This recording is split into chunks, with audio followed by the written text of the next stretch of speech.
সাধুর বাজারও নাই আজকাল। সাধু কে রে? লাখে না মিলিল এত সাধু। মাইর দেখলে সাধুর এখন দৌড়ায়। এই বাংলাদেশে যে দুরবস্থা হয়েছে, সাধু এত যে কানে কুরুত দিয়ে যে মাসে মাসে চান্দা নিচ্ছে, ভিক্ষা করিয়ে খাচ্ছে, এক সাধুরও পাওয়া যায় না। এই যে এক সাধু খালি, বাবা আমার একটু বইলে দেন মন্দিরের জন্য। কয়বার গেছো সাধু সমাবেশে? হিন্দুর দুরবস্থায় কয়বার গেছো? একবারও যাও নাই। তাই তোমার ভিক্ষা করে দিয়ে আমার জাতির কি লাভ আছে? দেবো কেন? তোমার তো আমার জাতির স্বার্থে পাচ্ছি না।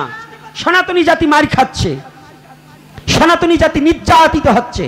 এই কথাটাকে ব্যক্ত করার জন্য যদি কোনো সাধু না আসে, তার জন্য আমি না, তার জন্য আমি না। এটা তোমার ব্যক্তিকেন্দ্রিক স্বার্থের জন্য তুমি যদি কিছু করো, জন্য আমি কোনো দায় নয়। হ্যাঁ, এই বাংলাদেশে সব মুসলমান কি খারাপ নাকি? যদি মুসলমানে আপনাদের রক্ষা না করতে, আপনারা টেকতেই পারতেন না। যে কয়টা হিন্দু আছে সব কয়টা বাড়ির ছোটে চলে যেতে হতো।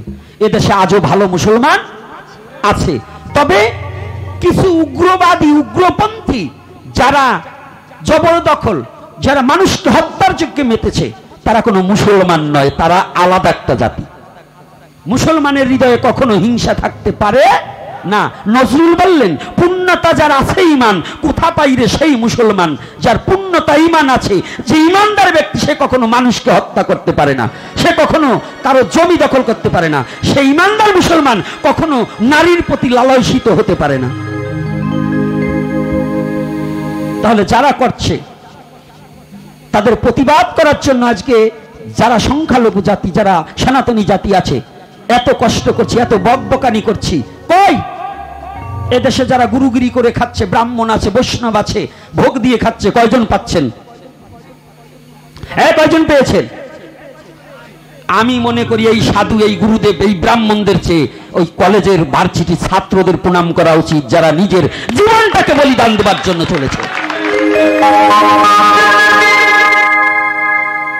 এই ভার্সিটির ছেলেদেরকে প্রণাম করা উচিত অবনত মস্তকে, যে নিজের জীবনকে বলি রেখে জাতির স্বার্থে রাস্তায় নেমেছে। আর এগুলো খালি টাকা হাতিয়ে কামিয়ে নিয়ে ছেলে মেয়েকে বড় করার জন্য, ছেলের জন্য 5 তলা বিল্ডিং, বড় মন্দির করে শিষ্য রাশি রাশি করার জন্য ব্যস্ত। এরা একজন সদ্গুরু নয়, যারা নিজের স্বজাতি চিন্তাটাকে ভুলে গেছে, নিজের জাতির দুঃখ দুর্দশায় যারা এগিয়ে আসতে না পারে, ওরা একজন সদ্গুরু নয়। জানবে এরা ব্যবসায়ী, এরা ব্যবসায় লিপ্ত হয়েছে, গুরুগুরি ব্যবসা করে নিজের পুঁজি বাড়াবার জন্য এরা মত্ত হয়েছে। এদেরকে কোনো উপকার, এদের কোনো কালেকশন পর্যন্ত দেওয়া উচিত নয়।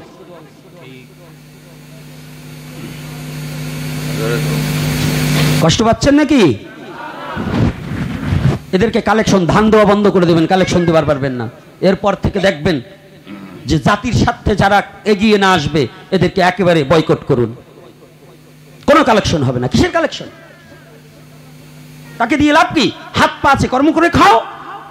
এখনো কিষাণ দিলে পরে 400 টাকা 500 টাকা পাওয়া যায়, করে খাও।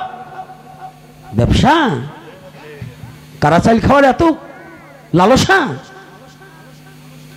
এজন্য আমি সনাতনী জাতিকে, যে যুবক যুবতী যারা আছো, 10টা টাকা দাও, দাতা হতে হবে, দিতে হবে, কিন্তু যে 10টা টাকা যেন জাতির স্বার্থে, সমাজের স্বার্থে, মানুষের স্বার্থে কাজে লাগে, না হলে দেবে না। ব্যক্তিগত স্বার্থের জন্য 1 টাকা দান করা অবৈধ। এজন্য মহাজন বললেন, পাত্র বুঝে দান করিস তুই, স্বার্থ রাখিস শূন্য, ওই দানেই তোর হতে পারে যৎকিঞ্চিত পুণ্য। যে নিজের উদর পূরণ করার জন্য করের কাছে হাত পাতবে, এটা তার ভিক্ষাবৃত্ত। আর সনাতন ধর্ম ভিখারিকে, ভিক্ষাবৃত্ত জীবনকে ঘৃণার চোখে দেখে, তাকে কখনো গ্রহণ করে না। সনাতনী জাতি কোনো ভিখারি নয়।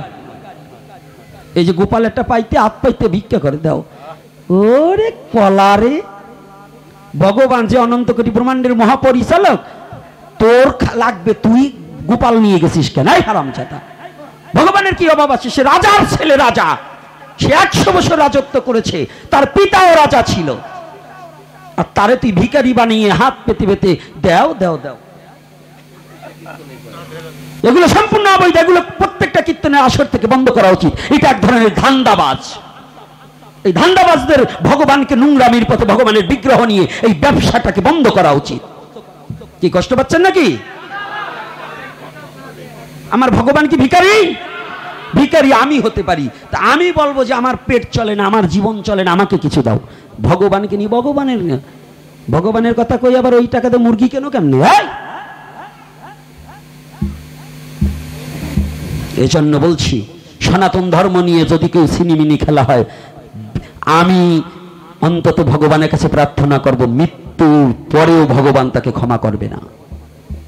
সনাতন ধর্ম কোনো খেলার ধর্ম নয়, কোনো ছলের ধর্ম নয়, কোনো ছলনার ধর্ম নয়। এটা একমাত্র হৃদয় দিয়ে অনুভূতির জগতের ধর্ম। আর সেই সনাতনে জন্মগ্রহণ করে যারা ব্যভিচারী কাজে লিপ্ত এবং যারা নিজ স্বার্থ পোষণের জন্য ধর্মটাকে ব্যবহার করে, তারা ইহকাল পরকাল দুকালই তার জীবনে নষ্ট হয়ে যাবে।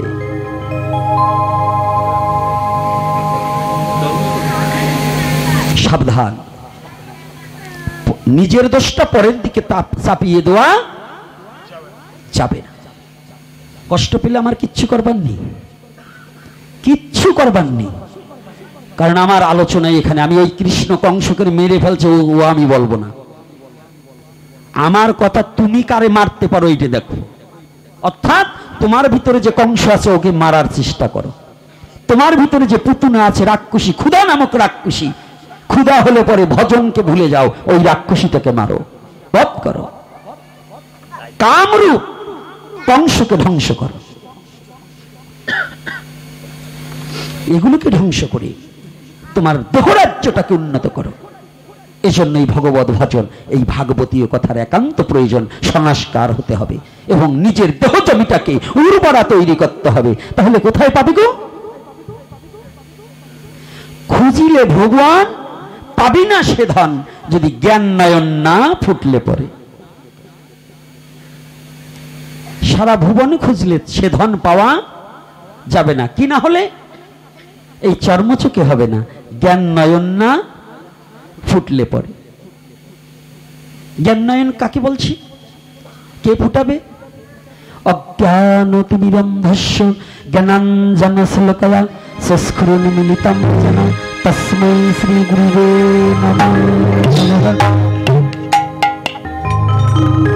আমার জ্ঞান নয়নে ফুটিলে কি হবে? এই চর্মচোখে উঁচু নিচু দেখা যায়, যার জ্ঞান নয়ন উন্মিলিত হয়েছে তার আর উঁচু নিচু নেই। রাধে রাধে। তার কি কোন জাত নাই, ছোট জাত নাই, বড় জাত নাই, উঁচু জাত নাই, নিচু জাত নাই। যার জ্ঞানী হয়ে গেছে সে কি করে? আত্মদর্শন করে, আত্মজ্ঞানী হয়ে গেছে। আত্মজ্ঞানী হলে সর্বভূত ঈশ্বর দর্শন করে। তার বিশ্ব জগতের মাঝে কোন কাউকে ঘৃণার কথা ভাবে না। সে আর কারো ক্ষতি করবার জন্য আনন্দ পায় না। সে প্রতিটা জীবের মধ্যে কি দেখে? আমি যেদিকে হেরি সেদিকে হরি, আমি হরি দয়াময়, হরি বলে ডাকি আসে, হরির শ্রীপাদ পদ্মে রয়ে।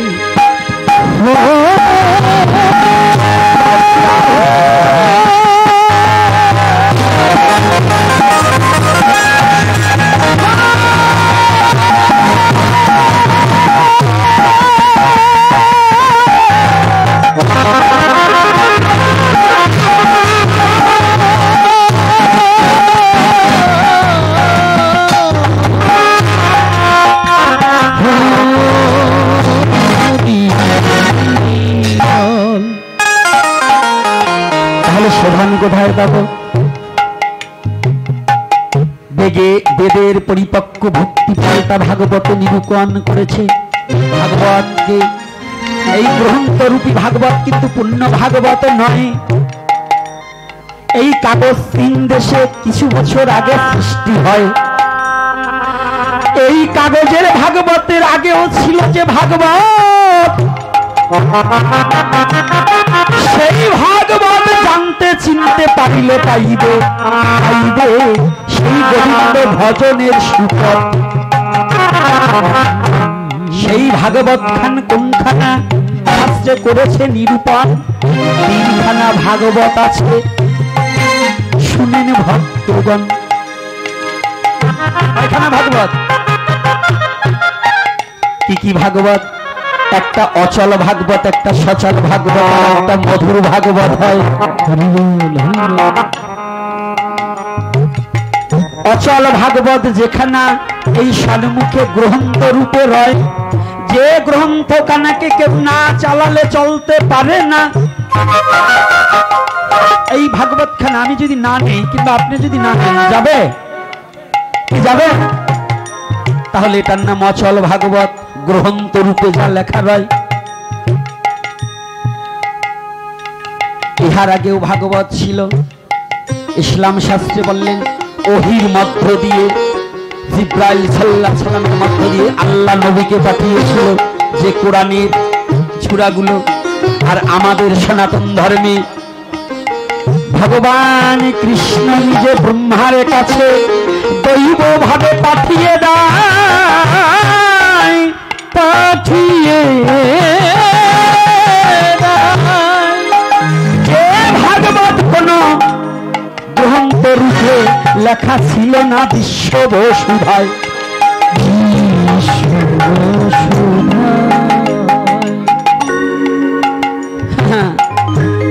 এত সহজ নয়।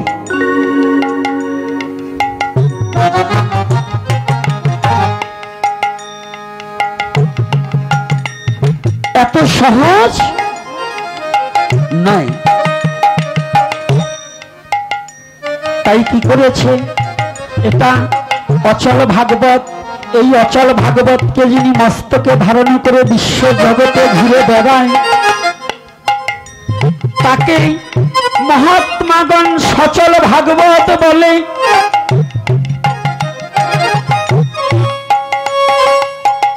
যারা শুদ্ধ বক্তা, আমি নয়, যারা শুদ্ধ মহাত্মা, যারা একমাত্র ভগবানের চরণে নিজের জীবন জৈবকে উৎসর্গ করে দিয়ে ভগবত প্রেমে নিজেকে বিলিয়ে দিয়েছে।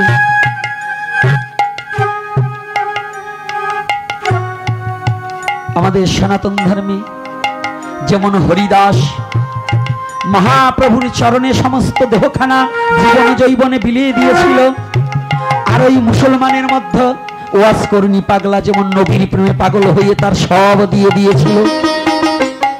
ওরে মুসলমান আর ওরে হিন্দু রে, নবীরে ভালোবাসো। নবীর একখানা দাঁতে শহীদ হয়েছে আর তার 32খানা দাঁত ভেঙে দিয়েছিল, দেয়নি? তুমি যদি সত্যি নবীকে ভালোবাসো, যদি তুমি আল্লাহকে ভালোবাসো, যদি ইসলাম হয়ে থাকো, তাহলে তুমি আর একটা মানুষকে হত্যার হুমকি দাও কি করে? তুমি নিজেই তো মরে বসে আছো। নবীর প্রেমে যে মরে সে আবার আর একজনকে মারতে পারে না কে বাবা? পারে বাবা?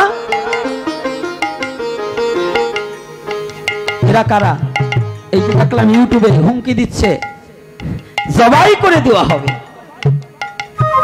এই যেগুলো বলছে যে জবাই করে দেওয়া হবে, একটাও মুসলমান না ওগুলো, ওরা ফেরাউনের দল। কোন মুসলমানের মুখ দিয়ে কথা বেরোতে পারে না।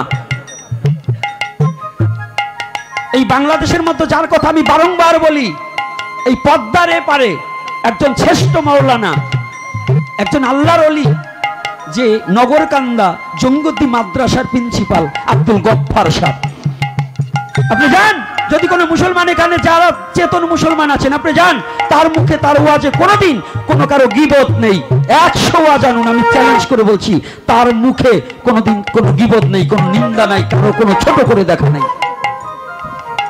জান আব্দুল গফফার সাহেব বাজারে গেলে এখনো বলে, বাবা দোকানদারকে বলে, বাবা তুমি চেয়ে ঠগো না, আমাকে দেখে ভয় পেও না, তুমি যাতে বেঁচে থাকতে পারো সেইভাবে তুমি আমার কাছে থেকে নিও। বলেন মুসলমান ও না ওই যে ব্যানার একখান নিয়ে বলবো হিন্দু পাইলে জবাই করো রাস্তাঘাটে, ওইটা মুসলমান? কোনটা? হয় মুসলমানকে একজন প্রকৃত মুসলমান, আল্লাহর ওলি, যে আল্লাহর ওলির কাতারে যে নাম লিখিয়েছে, সে কোনোদিন জবাই করো, সে প্রকাশ্যে কোনো মানুষকে হত্যার কথা বলতে পারে না। সে প্রতিটা মানুষের মধ্যেই আল্লাহর নূর বস্তুকে দেখে সবাইকে ভালোবাসার জন্য ধাবিত হয়ে যায়, সে হচ্ছে মুসলমান। আর ওগুলো হচ্ছে ফেরাউনের দল, ফেরাউনের বংশধর। তারা মানুষে মানুষে দ্বিধাদ্বন্দ্ব বাঁধিয়ে, মানুষে মানুষে সাম্প্রদায়িক দ্বন্দ্ব বাঁধিয়ে মানুষকে হত্যার কাজে লিপ্ত হয়েছে, রক্তে রঞ্জিত হতে চায়। এদেরকে ওরা মুসলমানের শত্রু, হিন্দুরও শত্রু, বৌদ্ধের শত্রু, খ্রিস্টানের শত্রু, এরাই আলাদা একটা জাত। এই বাবা কষ্ট পাচ্ছেন না? আমি মিথ্যা বলছি? বলুন যে কজন মুসলমান বাবারা আছেন, আমি মিথ্যা বলছি?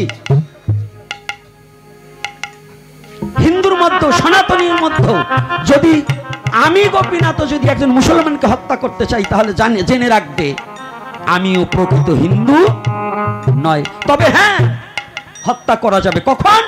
যদি আমি এখানে পুজো করছি, আমার এইখানে যদি আমার এই ধর্মকে নষ্ট করার জন্য যদি কেউ আসে, হয়তো নিজে হত্যা হয়ে যাও, না হয় তাকে হত্যা করে দাও।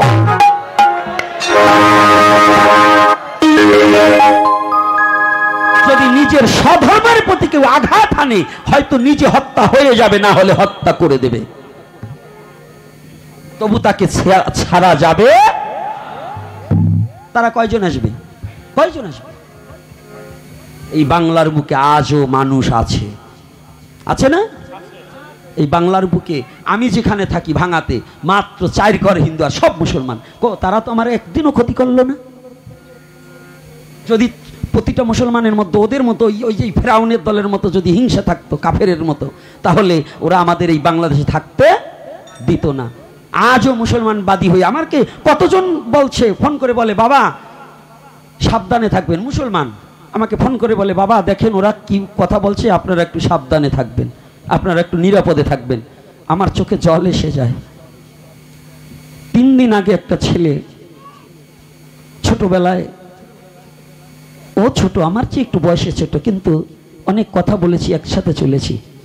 ছেলেটা ফোন করে বলছে, ভাই আপনি কেমন আছেন? তা আমি বলছি, আমি তো চিনতে পারলাম না। তখন নাম বলছে, ও মনে আছে আমি অমক।